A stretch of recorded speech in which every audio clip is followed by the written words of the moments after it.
অষ্টম শ্রেণী, প্রশ্নবিচিত্রা, মডেল হচ্ছে 3, ফার্স্ট সামেটিভ। একের প্রশ্ন হচ্ছে, স্বেচ্ছায় অধীনতামূলক মিত্রতা নীতি মেনে নিয়েছিলেন নিজাম। সলবাইয়ের চুক্তি হয়েছিল 1782 সালে। আচ্ছা, 3-এর প্রশ্ন হচ্ছে, নাদির শাহ ছিলেন পারসিক। 4-এর প্রশ্ন হচ্ছে, বারাণসী সংস্কৃত কলেজ প্রতিষ্ঠা করেন জোনাথন ডানকান। অযোধ্যা একটি স্বশাসিত আঞ্চলিক শক্তি হিসাবে গড়ে ওঠে সাদাত খাঁর নেতৃত্বে। আচ্ছা, বাংলায় কাউন্সিল অফ এডুকেশন তৈরি হয় 1843 সালে। পিটের ভারত শাসন আইন কবে বলবৎ হয়? 1784 সালে। হায়দ্রাবাদ রাজ্য কে প্রতিষ্ঠা করে? মীর কামার উদ্দিন সিদ্দিকী। বাংলার প্রথম স্বাধীন নবাব কে ছিল? মুর্শিদ কুলি খান। 4-এর প্রশ্ন হচ্ছে, 2-এর দাগে 4-এর প্রশ্ন, 1824 খ্রিস্টাব্দে কলকাতায় সংস্কৃত কলেজে পঠন পাঠন শুরু হয় কার নেতৃত্বে? স্যার হেম্যান হোরাস উইলসনের নেতৃত্বে। বোর্ড অফ রেভিনিউ কত খ্রিস্টাব্দে গঠিত হয়? 1786 খ্রিস্টাব্দে। এবার 3-এর প্রশ্নের উত্তরগুলো হচ্ছে এখানে, যে পলাশীর লুণ্ঠন কাকে বলে? পলাশীর লুণ্ঠন সহায়িকার 38 পেজের 35 নম্বর কোয়েশ্চেন। এই যে পলাশীর লুণ্ঠন 38 পেজের 35 নম্বর কোয়েশ্চেন, পলাশীর লুণ্ঠন। আলীনগরের সন্ধির ফল কি হয়েছিল? 37 পেজের 33 নম্বর কোয়েশ্চেন। 37 পেজ 33 নম্বর কোয়েশ্চেন, আলীনগরের সন্ধির ফল।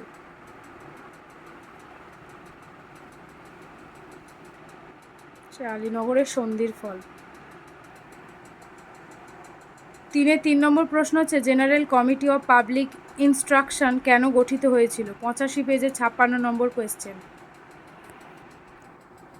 এই প্রশ্নটা, general committee of public instruction বা জনশিক্ষা কমিটি কেন গঠিত হয়েছিল, অথবা general committee of public instruction গঠনের উদ্দেশ্য কী ছিল? এটার অ্যান্সার হচ্ছে এটা। পরের প্রশ্ন হচ্ছে, কর্নওয়ালিস সিভিল সার্ভিস চালু করার কারণ কী ছিল? 68 পেজের 20 নম্বর কোয়েশ্চেন।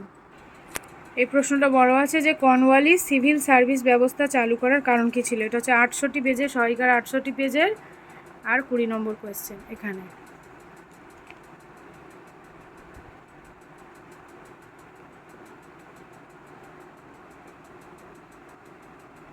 ব্যাস, এখানে পর্যন্ত শেষ।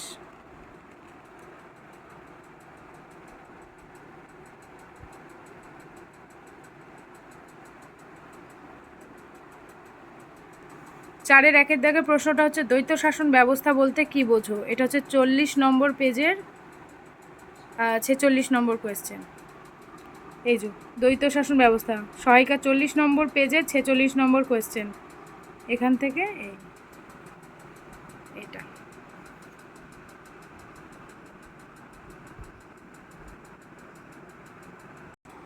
চারের 1-এর অথবার প্রশ্নটা হচ্ছে, ফারুকশিয়ার ফরমানের গুরুত্ব লেখো। 36 পেজে 26 নম্বর কোয়েশ্চেন। এই যে ফারুকশিয়ারের ফরমানের গুরুত্ব কী ছিল, এখান থেকে এই বাংলা অবাধে বাণিজ্য করা, বাংলা ক্ষমতা দখলের পটভূমি, সমস্ত পয়েন্টগুলো লিখতে হবে। কোম্পানির আমলে দারোগা ব্যবস্থার সংক্ষিপ্ত পরিচয় দাও। 67 পেজে 16 নম্বর কোয়েশ্চেন। এই যে 67 পেজে 16 নম্বর কোয়েশ্চেন। এটা পুলিশি ব্যবস্থা বা দারোগা ব্যবস্থা একই, এটা শুরু হচ্ছে ওখান থেকে, শেষ হচ্ছে এই।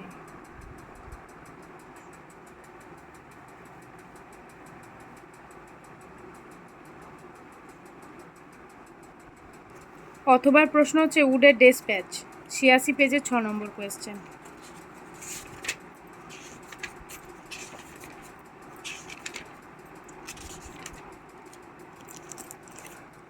উডের ডেসপ্যাচ 6 নম্বর কোয়েশ্চেন না, 61, এটা হচ্ছে 61, 6 নম্বর কোয়েশ্চেন নয়, 86 পেজে 61 নম্বর কোয়েশ্চেন এটা।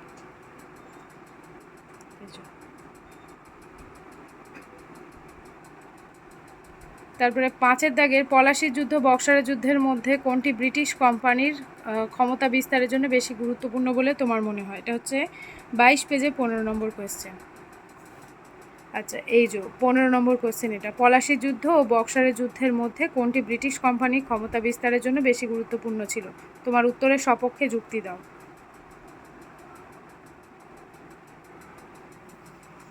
এখানে শেষ, এই যে অ্যান্সার। আচ্ছা, অথবা প্রশ্ন আছে ভারতে পাশ্চাত্য শিক্ষা প্রসারে ব্রিটিশ মিশনারিদের অবদান উল্লেখ করো। 70 পেজের 24 নম্বর কোয়েশ্চেন। এই যে 70 পেজ 24 নম্বর কোয়েশ্চেন, ভারতে ইংরেজি কোম্পানি আমলে পাশ্চাত্য শিক্ষা প্রসারে মিশনারিদের ভূমিকা। এইটা শুরু হচ্ছে এইখান থেকে, এই তারপরে আছে এইখানে।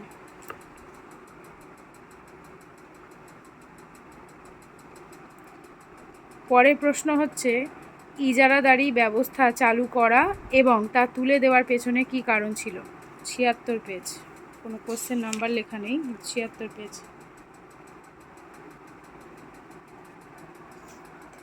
76 পেজের আই থিঙ্ক 38 নম্বর কোশ্চেনের অ্যান্সারটা।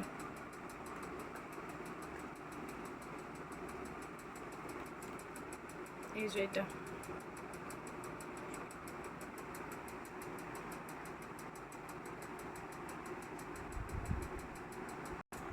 পরের প্রশ্ন হচ্ছে অষ্টাদশ শতকে ভারতের প্রধান আঞ্চলিক শক্তিগুলির উত্থানের প্রেক্ষাপট আলোচনা করে। এটা ভেরি ভেরি ইম্পর্টেন্ট, কিন্তু এটা অবশ্যই করবে। এটা হচ্ছে 16 পেজের 3 নম্বর কোয়েশ্চেন। এটা আসবে, এই যে পেজ নম্বর 16, কোয়েশ্চেন নম্বর 3।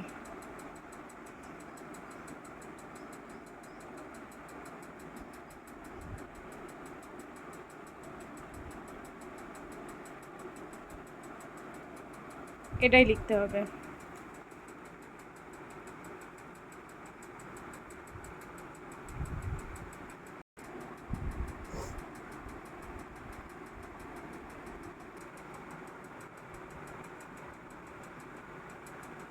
ব্যাস,